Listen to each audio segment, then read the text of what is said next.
Hello everyone and welcome to my Soul Worker review. My name is Generic and I'd like to review this game because I've been playing it for a while and I've been having fun, and yeah, let's jump right into it. So first of all, Soul Worker is a free-to-play stylized action MMORPG, which is mostly character driven. So like you pick a character and you play through the story as that character. There isn't much customization available, but there are some paid options if you want like different hairs and stuff like that. Regardless, you have 8 characters to choose from. So you can go for this girl which has a spear. She's pretty interesting. She's new. She's called Ethno. Then you have this girl here with the katana, Chi, Haru with the sword, Erwin with the guns, forgot her name, with the scythe. You have a guitar girl, Stella, Jin with the with the fists, and then my girl Iris with the cannon. So essentially you have a decent amount of options to choose from, and they all have their own specific gameplay based on their weapons. Their skills all look different. It's nice, stylized, cool. Alright, so let's jump into it. So first I'm going to talk about the gameplay. So let's see here. Well, the combat system is action-based, so there's no tab target here, which is nice if you're into that kind of thing. It's fairly easy to get to the max level. So essentially you can bash your head against the keyboard and it's fine. Any monkey can beat this game very easy. Nice. The only thing that's a little bit difficult would be the end game where you get one hit. But let's talk about that later. Regardless, aside from that here, you also get to see big damage numbers. It's a really fast-paced combat system. And yeah, let's talk about a little bit about the equipment here. So as you can see, you get a lot of, whoa, what? I need to manage my inventory better. But yeah, you are awarded with a lot of equipment throughout the game, which makes the game a breeze.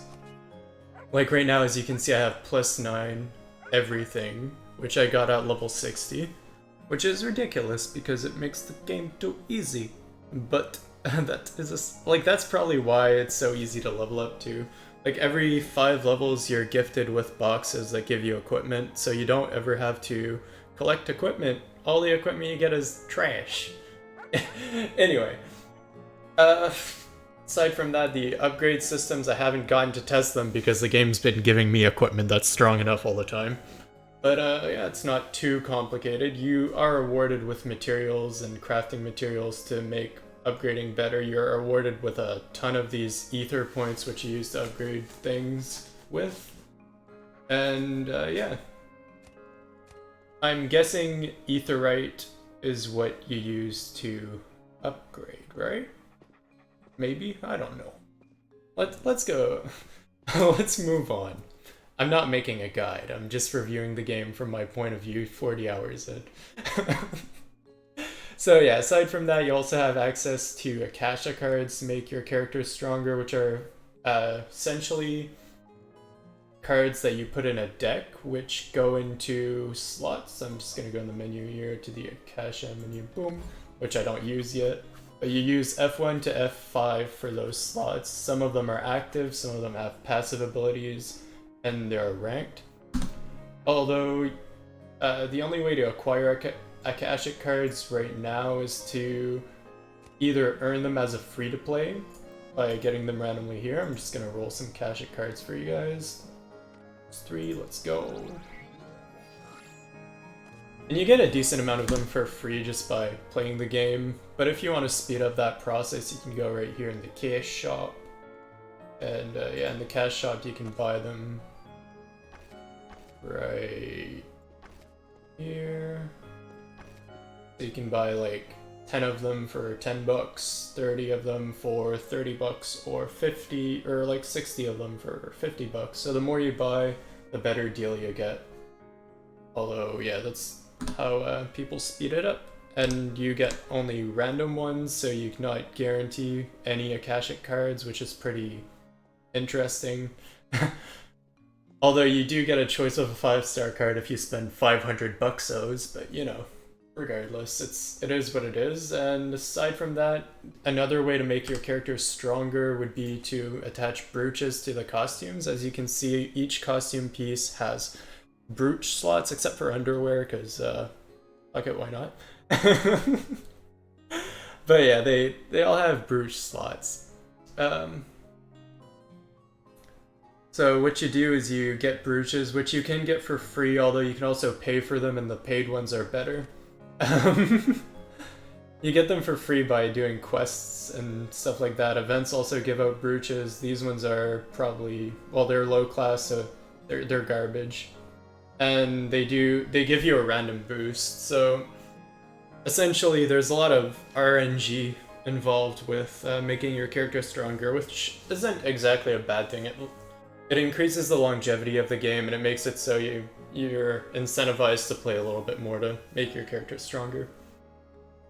And at the end of the day, the only thing you really need to be stronger for is the raids, which is at the complete end game. So, I mean, it doesn't stop you from enjoying most of the game. And, well, depending on what kind of player you are, you might get the enjoyment out of it regardless, like if you're just trying to get to endgame. Aside from that, here you're subjugated to a energy system here. So essentially every time you go on a mission it costs FP, which refills every day. You get 200 a day, which gives you about 2 to 5 hours of gameplay depending on how slow you are.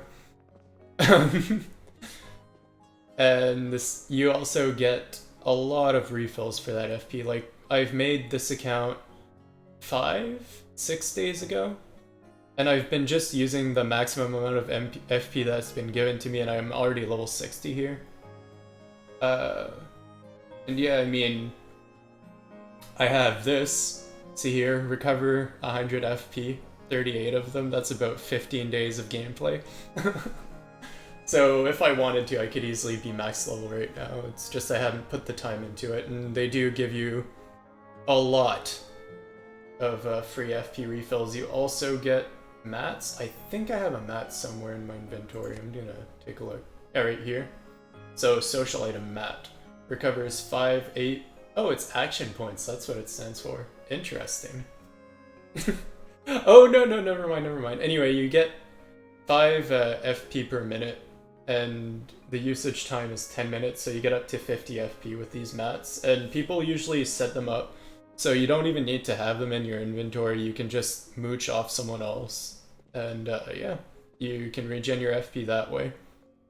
So you can get a lot of play. You could easily play for an entire day just mooching off of mats, and yeah.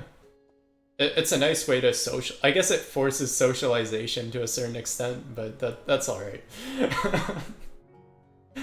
And you do get free megaphones, like these things here. So, like, everything I have is free to play right now. So yeah, the game is very, very generous with giving you cash items. Partially because it's been launched recently, and partially because it wants to incentivize you to pay. It's like giving you a little bit of crack, and then once you run out, like, imagine some people just want more crack, you know? That's just how it is. Regardless, let's get right into it. So I'm going to show you a little bit of gameplay whilst talking about the sounds, graphics, and story of the game. Let's go. So we're gonna enter a mission here. So, oh yeah, the way the missions are divided are in 4 stages. The first 3 are very, very easy and short, and then the 4th one's a little bit longer and a little bit more challenging most of the time. Although it's relatively easy throughout. So yeah, when we go to sounds, the music of the game is pretty nice. I like it. Like, there's relaxing music in the lobby, and in the stages there's pretty decent music that goes well with the combat. And yeah, sound effects are okay. Like, I feel like my hits have impact when I use them, although when I'm hitting a lot of mobs, it can be a little bit overwhelming, and it can be a little muddled at times. But that's always a problem with these types of games, especially when you're fighting off like 50,000 mobs at the same time. As for the graphics, I personally like them. I think they're okay. Like, they're not anything to gawk at, as you can see. Like, the textures are very simple, and it's a little blocky. But it's nice looking, it's cel shaded, it's anime, it's good. It can run, like, honestly, it can run on pretty much any PC, which is nice. And then when we go to the story is fairly basic. It's about you being a part of a team that takes care of ridding the world of evil. So nothing really to gawk at, and each character has their own little story arc, but I'm personally not much of a story person, so I haven't been paying attention to it, to be honest. I'm more interested in the gameplay, because that's just the kind of player that I am. So I can't tell you the story's like complete shit because I haven't been paying attention to it, but it's also so generic that I don't really care for it. And most of it is written, so you have to read most of it. There's not many cutscenes, so there's not much eye candy in that department. So now I'm just gonna move on to the pluses and minuses of the game, so like the positives and negatives. So the combat's pretty fun, fast-paced. It's pretty brain-dead, which is nice most of the time anyway. Like you have to dodge around a little bit, but I mean, pretty relaxing. The leveling curve is fair. Like, it just took me about 30 hours to get to this level, which is near endgame, 60 out of 72. Most of the, well, you can do most of the endgame stuff around 65. At 68, you unlock the last skill available in the game. So, yeah, there's that. This game can run on pretty much any PC, as I mentioned earlier, which is really nice for people with lower-end PCs. It has really nice graphics, it's easy, relaxing, just, I don't know, it's a nice social MMO. If you're just gonna have a chat with a friend while playing a game, this could be it. Like, you could be talking about anything else, you never really need to focus. Like, in raids, I suppose, you have to focus in order to not get one hit, but that's the only exception. For most of the game, you won't really be doing that much, and I'm sure it becomes an automatic process once you've grinded enough regardless. The combo system's pretty nice. It incentivizes you to just keep attacking and keep the chains going. It gives you, like, a reason to try a little bit, which is fun. Like, it's a fun little aspect to it, I find. And then, well, it's funner with friends for sure. Like, I've had more fun playing this game in a party, even if it wasn't necessary, because I was able to talk whilst just, I don't know, seeing another person on my screen, seeing more effects, more eye candy. It's just more fun. I'm sure it would be the funnest if you were to level up a character with a buddy and do it like, and just, wow, I'm having such a hard time reviewing the game while playing the game. I should have just recorded the footage beforehand. What the fuck am I doing with my life? Keck. Regardless, non-scripted reviews for the win. Going back on subject, it is more fun with friends because you get to just experience the game together, and I'm sure with 4 players it would be at its best, although the most I've experienced was 2 and it was nice. It was good enough. So like, if you're making an alt character and you're like a little bit bored or whatever, just try to find a friend and just level a character with them. Which wouldn't be too hard. There are communities. There's a decently large Discord right now for this game, so finding other people to level with shouldn't be too much of a problem. Especially because it just came out pretty recently. Aside from that, the costumes in the cash shop are permanent and at a fair price, which is the only thing I like for this cash shop. Like some games don't offer you permanent costumes, which kind of sucks. It's like a monthly fee, and yeah, do not like. I'd rather just pay for a costume once and have it forever. And yeah, it can go upwards like $30 for the costume, and then with hair included and hair colors and whatnot, it can go up to $50 for just looks. And that's okay, like, it's permanent, right? It's a fair price, right? It's not random. Now let's go to the negatives of the game. So sometimes the servers can be a little unresponsive. There have been times where I've accepted quests or just went to complete a quest, and it would take about like 10 to 15 seconds before the quest was actually completed, which was a little bit annoying. And it's also, sometimes the server will reset itself. Like, there will be red text and it will say like servers are having a hard time handling this amount of players, and it's being a bitch, so no one can teleport. So during those red text moments, no one can do anything, because you can't run dungeons, you can't go to another town. You can be in the game, but you can't do shit. It's pretty annoying, lasts about 2 hours. And it's happened to me, I think 3 times since I started playing, and I don't play 24/7, so I'm not sure exactly how many times it's happened, but it's happened 3 times in a week, which is pretty bad.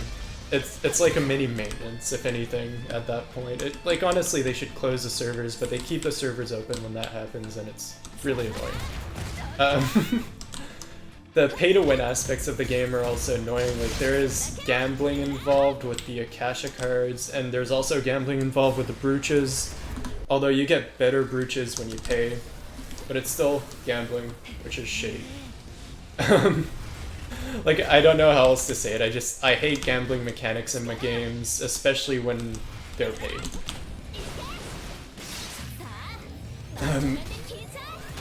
But yeah, if you can get past that, it's still a decent game to play. Like, it doesn't really take away from the gameplay, which is nice.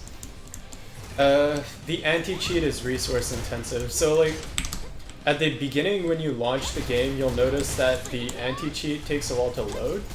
Oh my god, it's actually hard to beat a boss in a decent amount of time whilst talking. Okay. Regardless, I'm dealing so much damage because of the equipment I have.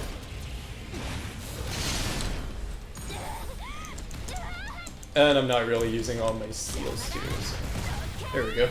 Alright, so now let's go back to the review. So like I said, the anti-cheat is resource intensive. It's probably one of the worst anti-cheats I've ever run into. It takes about 5 minutes for the game to actually launch every time you go in because of the anti-cheat. The energy system's a downside for players who just want to play indefinitely and not have to worry about sitting on mats with other people, but I think it's a minor gripe. But it is still annoying. Like, I'd rather it just be infinite energy at this point. Just to not have to worry about limited play, and to be able to max out a character within a day or two without any worries. And I find the leveling process to be boring because it's too easy. So, but I mean, it's a plus and a minus. It's relaxing, you know.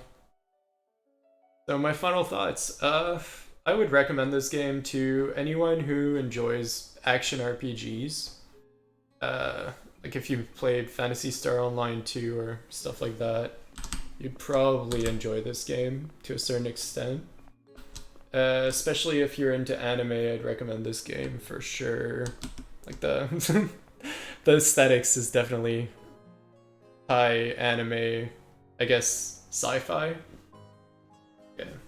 High fantasy, well, sci-fi fantasy, server disconnected. RIP. I'm happy I'm done the review at this point. Yeah, there are a lot of connection issues right now because the server is constantly overloaded because it came out recently. Which isn't that great, but I'm sure it'll fix itself within a few weeks. So yeah.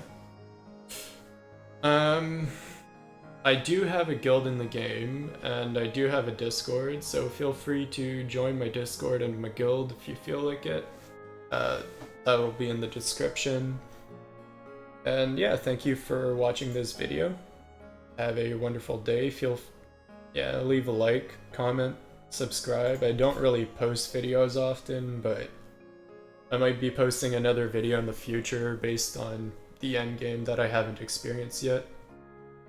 Yeah. Thanks a lot for watching this video. Have a wonderful day. Goodbye.